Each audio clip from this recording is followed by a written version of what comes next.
Assalamualaikum warahmatullahi wabarakatuh. Kali ini saya bicara tentang nyeri haid ya. Nyeri haid ini penting kita ketahui karena sekitar 43 sampai dengan 93% itu anak remaja rata-rata mengalami yang namanya nyeri haid. Cuman nyeri haid itu terbagi atas beberapa hal ya. Ada yang nyeri haid yang ringan, sedang atau berat. Atau kita membaginya atas berdasarkan dua hal. Yang pertama itu karena dalam keadaan normal nyeri haid itu adanya, dan yang kemudian disebabkan karena sesuatu hal yang bukan normal. Oke teman-teman, kita mulai. Nyeri haid itu sebenarnya wajar ya, wajar adanya. Karena apa? Karena pada waktu haid itu terjadi pelepasan endometrium atau luruh dia lepas, sehingga menimbulkan yang namanya prostaglandin, ada PGF2 alpha gitu lah bahasa kampungnya.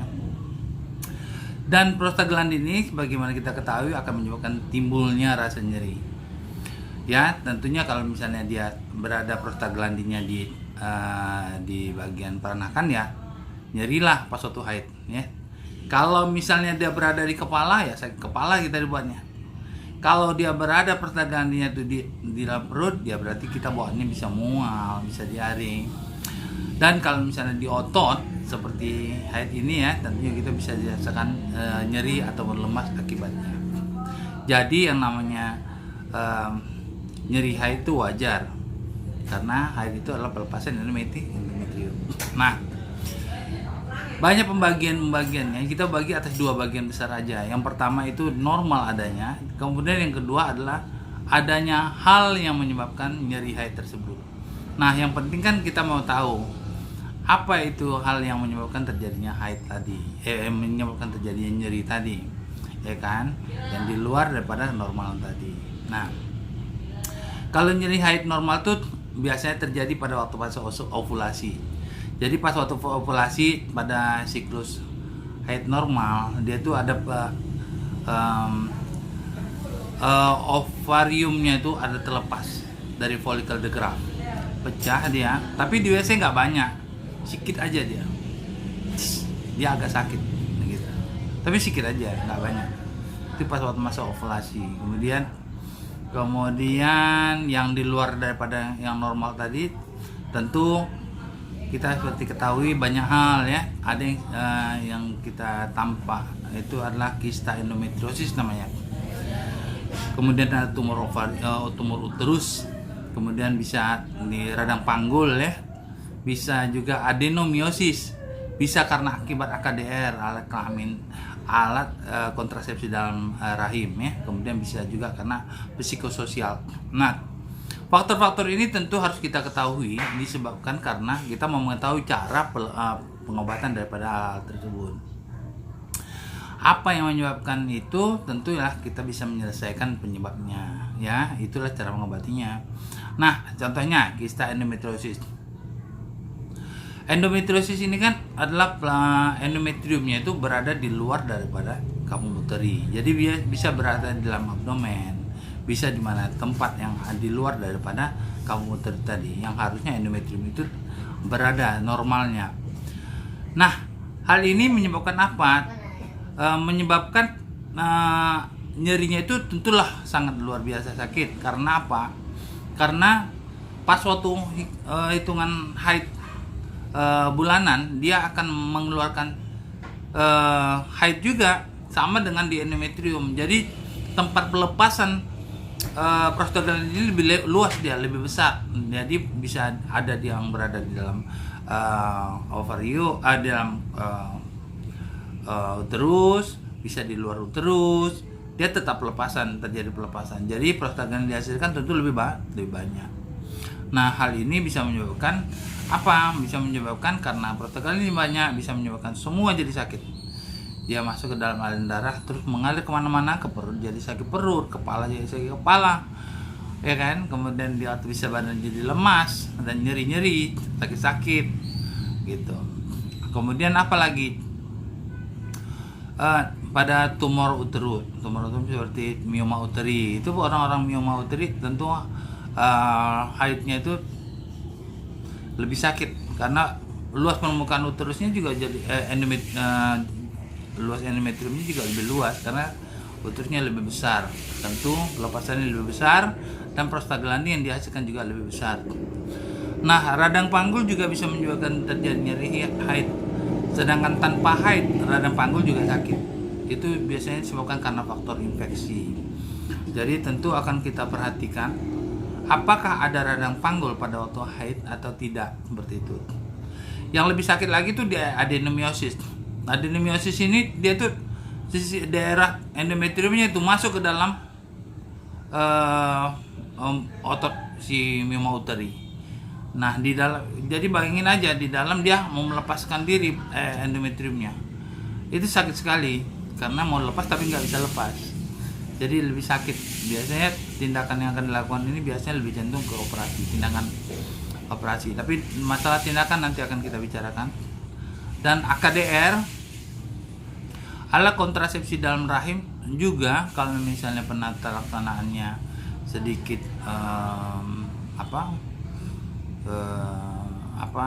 terganggu ya, tentu menyebabkan hasil yang terganggu juga. Misalnya AKDR bisa menyebabkan terjadi infeksi juga ya. Jadi tentu perlu perhatian lebih. Dan psikososial ini pada manusia itu ada perasaan ya, psikis kita menghadapi suatu keadaan di mana kompensasi tubuh kita untuk terhadap satu hal, misalnya pengalaman kita buruk pengalaman yang buruk atau minta perhatian, itu juga menyebabkan rasa nyeri yang luar biasa lebih besar. Jadi tentu penanganannya tentu agak sedikit berbeda karena ini gangguan psikososial. Kemudian kurang perhatian dari lingkungan ya. Nah, apalagi, nah inilah teknik pengobatan. Kalau kita udah mengetahui penyebab, faktor-faktor daripada penyebab terjadinya nyeri haid tadi, tentu akan kita tata laksanain dengan cara adalah obatnya bagaimana, cara mengatasinya bagaimana, tindakannya apa yang dilakukan. Yang penting tujuannya satu adalah hilang sakitnya. Ya kan, hilang sakit, hilang penyakit. Oke. Nah, tindakan obat dan tindakan yang akan kita lakukan itu kan bermacam-macam ya. Bisa dengan cara tindakan tradisional, itu di luar daripada obat, di luar daripada hormonal ataupun psikososial. Kemudian ada obat non steroid namanya yang bisa kita berikan, atau obat hormonal, atau tindakan seperti laparotomi atau laparoskopi dan pendekatan psikososio-spiritual. Satu-satu akan kita bicarakan ya. Jadi semangat saya. Tradisional. Cara tradisional itu ada air dingin. Air dingin. Ya, biasanya air panas. Tapi nggak apa, air dingin juga bisa, air panas juga bisa. Minyak angin juga bisa kita berikan. Kemudian olahraga yang tentu kita bisa berikan. Akupunktur. Kemudian pola hidup yang baik. Pola hidup yang baik tentunya istirahat yang cukup, alkohol dihindari, rokok dihindari. Nah, air dingin kenapa bisa menghilangkan rasa sakit? Tentu ya, air dingin akan bisa menghilangkan rasa sakit. Dengan adanya air dingin, maka yang teratasi adalah terjadi vasokonstriksi, pembuluh darahnya mengecil, yang menyebabkan terjadi perdarahannya berkurang. Dengan perdarahan berkurang, tentu prostaglandin jadi berkurang. Dengan prostaglandin berkurang, rasa nyeri jadi berkurang. Selain daripada prostaglandin berkurang, dia teratasi aliran darah yang keluar. Nah, bagaimana dengan air panas? Air panas juga nggak masalah. Air panas juga bisa menghilangkan rasa nyeri. Caranya bagaimana? Dengan adanya air panas, tentu terjadi relaksasi daripada ototnya. Jadi dengan relaksasi daripada ototnya lebih menghilangkan rasa kontraksi dan menghilangkan rasa sakit gitu. Kemudian pada minyak angin, banyak obat-obat tradisional kita dengan menggunakan minyak angin menghilangkan rasa sakit. Nah, olahraga juga dengan olahraga yang bagus, teratur, tidak berat, kita akan memberikan aliran darah yang bagus kepada aliran darah semua jaringan tubuh kita, menyebabkan terjadi oksigen sampai kepada semua lini yang paling ujung, sehingga menyebabkan terjadi sel-sel itu tumbuh berkembang dengan baik tanpa menyebabkan terjadi sumbatan aliran darah, dan itu menyebabkan menghilangkan rasa sakit. Kemudian akupunktur, ada titik-titik akupunktur untuk menghilangkan rasa sakit, tentu pada bagian tertentu, tentu juga pada ahli-ahli tertentu. Nah, apalagi pola hidup. Seperti saya katakan tadi, pola hidup itu sangat menentukan untuk kesehatan kita. Yang pertama adalah istirahat yang cukup, benar-benar istirahat fisik maupun mental. Kalau untuk fisik maupun mental, kalau dalam ngomong kesehatan itu paling minimal tuh 3 jam, ya, 3 jam minimal. Kalau sebaiknya tuh 8 jam, ya. Minimal 3 jam untuk menetralkan saraf dan menetralkan daripada otot-ototnya. Kemudian hindari rokok dan hindari alkohol karena itu berbahaya nih. Kemudian apalagi? Nah, tadi selain daripada obat tradisional, kita lakukan pemberian non steroid, obat non steroid, ya. Apa itu?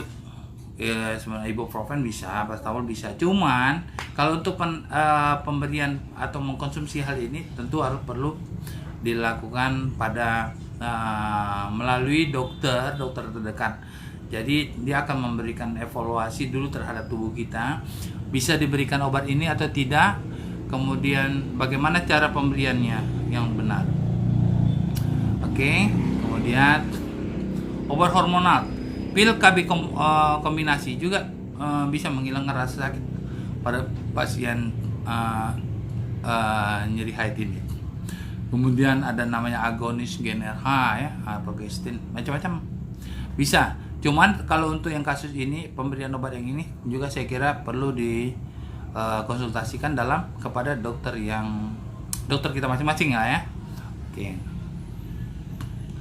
Tindakan laparoskopi atau histeroskopi itu juga bisa kita juga perlu penanganan atau penata laksanaan pada dokter yang ahli, ya, tentu ya, tidak sembarangan. Oke. Apalagi pendekatan psikososio spiritual. Nah, untuk pendekatan psikososio spiritual tentu ini perlu, ya.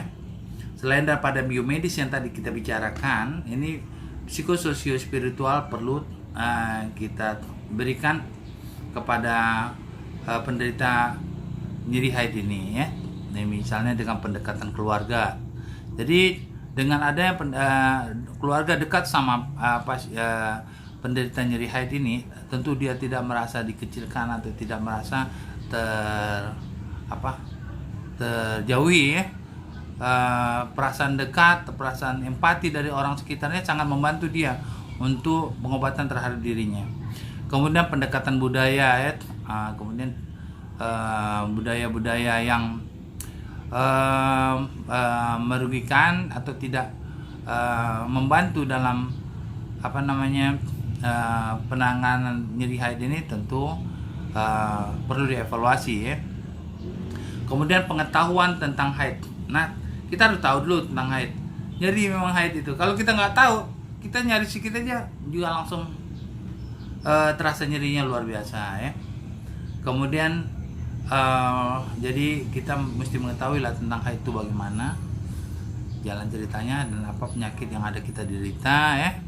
Dan satu lagi adalah kita mengetahui bahwasanya dalam agama haid itu diterangkan juga, ya, bahwasanya memang setiap wanita itu kodratnya untuk mendapatkan haid, ya.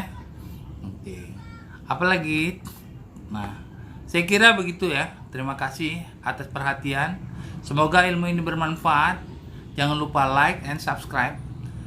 Kali ini saya sendiri, ya. Semoga berguna. Salam sehat selalu. Assalamualaikum warahmatullahi wabarakatuh.